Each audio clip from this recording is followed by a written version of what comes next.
जन्मानंतर ज्यांनी पहिल्यांदा बाळ म्हणून हाक मारली ते आई वडील. बोटाला धरून अडखळणाऱ्या पायांना चालायला शिकवले ते आई वडील. प्रसंगी उपाशी राहून आपल्याला पोटभर अन्न देणारे, आपण आजारी असताना रात्रभर उशाशी बसून राहणारे आणि स्वसुखाचा त्याग करून आयुष्यभराची कमाई आपल्यासाठी राखून ठेवणारे ते आई वडील. होय, प्रत्येकाच्या आयुष्यातील अनमोल ठेवा. मित्रांनो, आई वडिलांचे निस्वार्थी प्रेम व या प्रेमातून बालपणात आपली घडलेली नकळत सेवा यावर आधारलेली एक सुंदर नृत्य नाटिका स्वर्ग दरवाजा, स्वर्ग दरवाजा, स्वर्ग दरवाजा घेऊन येत आहे इयत्ता 9वी अ आणि ब चे विद्यार्थी. मार्गदर्शक शिक्षक आहेत रवी त्रिभुवन सर, पूर्वा मांडननीस, नृत्य दिग्दर्शन दीपक जाधव सर.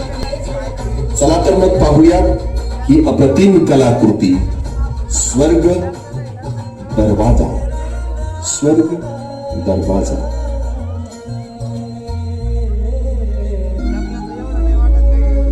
उषा, अगं ये उषा, ऐकलंस का?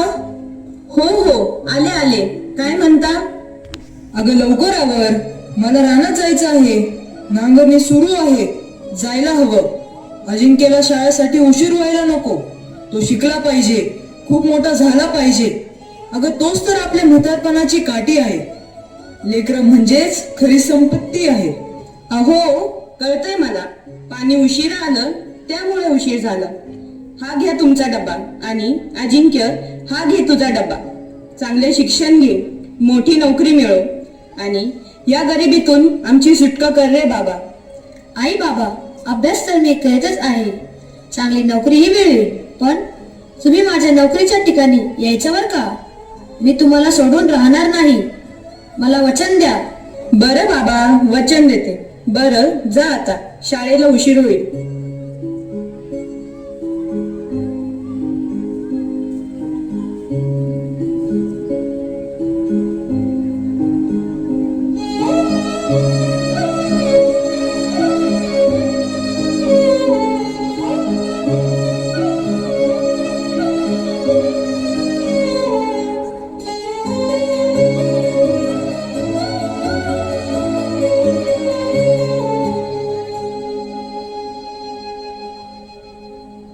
रख रख त्या रानातून थोडं पुढं जाऊ गड्या, पाऊल थकलं नाही गड्या, पाऊल थकलं नाही. सुकलेल्या भाकरीला पान संग खाऊ गड्या, पाऊल थकलं नाही गड्या, पाऊल थकलं नाही. झालो बरबाद जाई बसला घावरी, गलची आग सार जाळून विझविना. अडला घास असा काळावर वास असा, पण यो ध्यास अजून नवी माग धाईना. फिरला त्यो वासा घर, फिरलं नाही गड्या, पाऊल थकलं नाही गड्या, पाऊल थकलं नाही.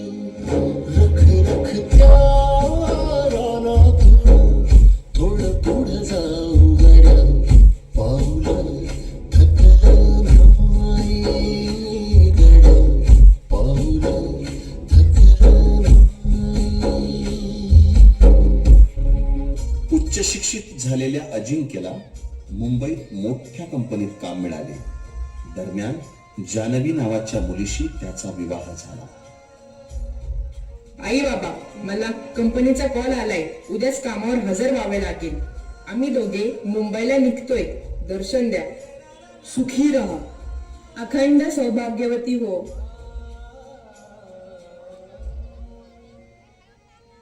जानवी, मी काय म्हणतो, आपण आई बाबांना इकडेच आणूयात का? का रे, काय झालं? अगं, काल गावाकडच्या मित्राचा फोन आला होता. सांगत होता आई बाबा तुझी सारखी आठवण काढत असतात. बिलकुल नाही. मी घर सांभाळू, तुला सांभाळू, नोकरी सांभाळू की त्यांना सांभाळू, अजिबात जमणार नाही. ते गावाकडेच बरे आहे. जानवी, तोंडाला आवर घाल. तू काय बोलतेस? तुला कळतंय का? माझे आई वडील आहेत ते. मला वाटले नव्हते एवढ्या गरीब मानसिकतेची असशील तू. अगं, प्रेम आणि सेवा याचे मूर्तिमंत उदाहरण म्हणजे आई वडील असतात, मग ते माझे असो की तुझे. लक्षात ठेव जानवी, आपण एक दिवस म्हातारे होणार आहोत. उद्या आपले मुलं सुद्धा आपल्या बरोबर असेच वागतील. वागू दे, पण मी त्यांना इकडे आणणार नाही म्हणजे नाही. तुझ्या बरोबर या पापाचा मला भागीदार करू नको जानवी. हे परमेश्वराला मान्य नाही. एक दिवस तू रडशील, लक्षात ठेव. बाकी तुझी इच्छा. विचारांचं काहूर डोक्यात घेऊन हवालदिल झालेला अजिंक्य आपल्या 4 चाकीने ऑफिसला जायला निघतो.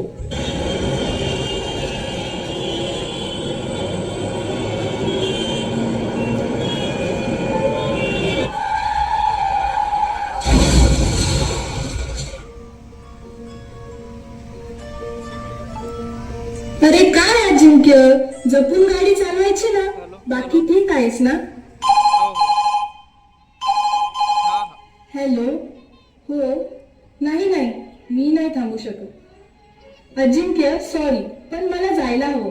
मी फार काळ दवाखान्यात राहू शकणार नाही आणि तसंही या गोष्टीची मला सवय नाही. तुझी काळजी घे. हवं तर तुझ्या मित्रांना बोलव. तुझं तू बघ, मी माहेरी जाते. चल, बाय. अडवायला उंबरासारखा मित्र बनव्यामध्ये गारव्यासारखा. अरे काय अजय, गाडी हळू चालवायचीच ना मित्रा. बरं, काळजी करू नकोस, आम्ही आहोत तुझ्या बरोबर. लवकर बरा हो, काही वाटलं तर कळव. चल, निघतो आम्ही. एकांतात असलेल्या अजिंक्यला आता सारं काही आठवू लागतं. बालपणीच्यांनी माझ्यावर निस्वार्थ प्रेम केलं, माझे लाड केले, माझी सेवा केली. त्या आईवडिलांपासून मी दुरावलो. मी लहान असताना माझी गरज त्यांनी ओळखली. आज त्यांना माझी गरज आहे, पण मी हतबल आहे. ज्या पत्नीसाठी मी आई वडिलांना सोडली, दुःखात असताना ती मला सोडून गेली. या जगात आई वडिलांशिवाय निस्वार्थ प्रेम कुणीच करू शकत नाही. हीच खरी. काय म्हणतोय पेशंट? बरं वाटतंय का? हो, ठीक आहे. आता मला डिस्चार्ज मिळेल ना आता? हो, 1-2 दिवसात. डॉक्टर, अपघातात माझा फोन कुठेतरी पडला. प्लीज माझ्या आई वडिलांना फोन लावता का? हो, का नाही, सांगा नंबर.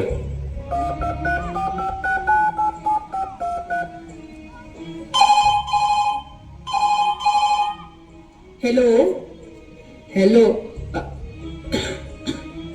आई, मी बोलतोय, अजिंक्य. बोल ना बाळा, तुझा आवाज असा काय येतोय? आई, तुझी खूप आठवण येते ग. अजिंक्य, काय झालं तुला? बरं नाही वाटत आहे का? हो, जरा बरं वाटत नाही. काय रे अजू, काय झालं? बाबा, माझा अपघात झालाय. मी दवाखान्यात ऍडमिट आहे. तुम्ही दोघे प्लीज माझ्याजवळ याल का? अरे, याल का काय विचारतो? लगेच निघतो. अरे, तुम्ही दोघेही नोकरी करता, उगाच तुम्हाला त्रास नको आमचा, म्हणून आम्ही येणे टाळत होतो. पण तू काळजी करू नकोस पोरा, आम्ही लगेच निघतो.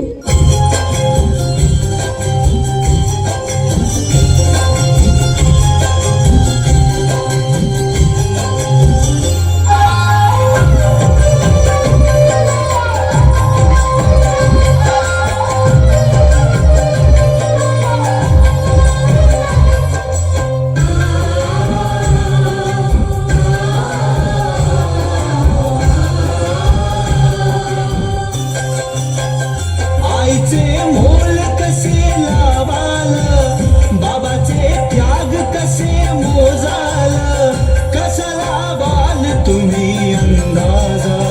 आई आहे स्वर्ग बाबा दरवाजा, आई आहे स्वर्ग बाबा दरवाजा.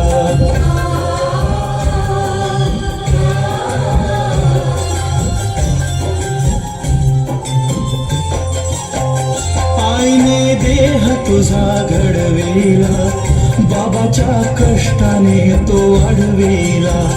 आईने केले तुला संस्कार, बाबाने पेलला तुझा भार. आईने घास तुला भरविला, बाबाने देह त्याचा झिजविला. सावली आईचा पदर झाला, घामात भिजून बाबा कोणाला.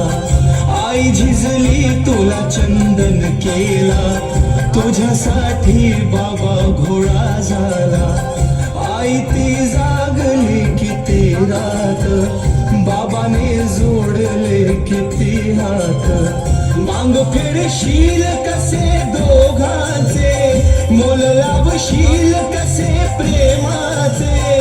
कोणी मिळेल का तुझ्या पाजा, आई आहे स्वर्ग बाबा दरवाजा. आई आहे स्वर्ग बाबा दरवाजा.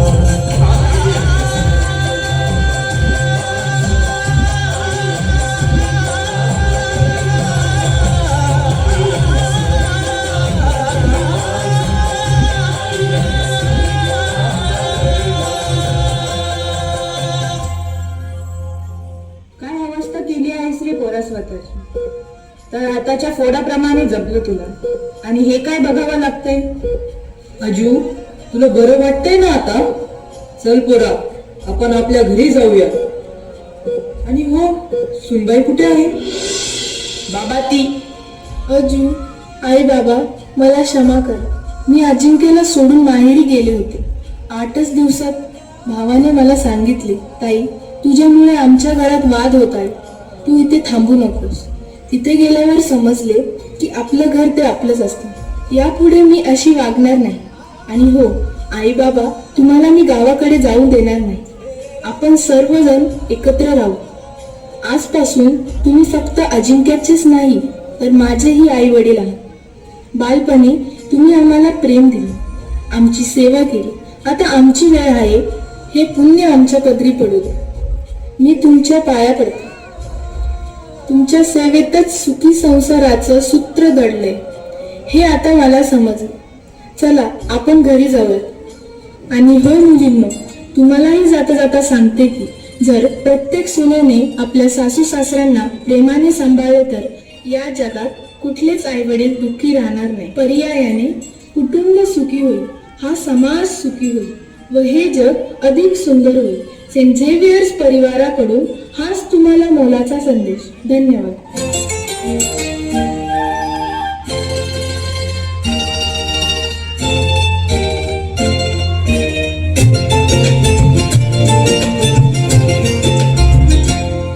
माझ्या घरात गोकुळ झालं, मन आनंदाने झालं. माझ्या घरात गोकुळ झालं, मन आनंदाने झालं. जशी अमृताची धारण माझा सोन्याचा संसार. राजा राणीचा दरबार माझा सोन्याचा संसार. राजा राणीचा दरबार माझा सोन्याचा संसार.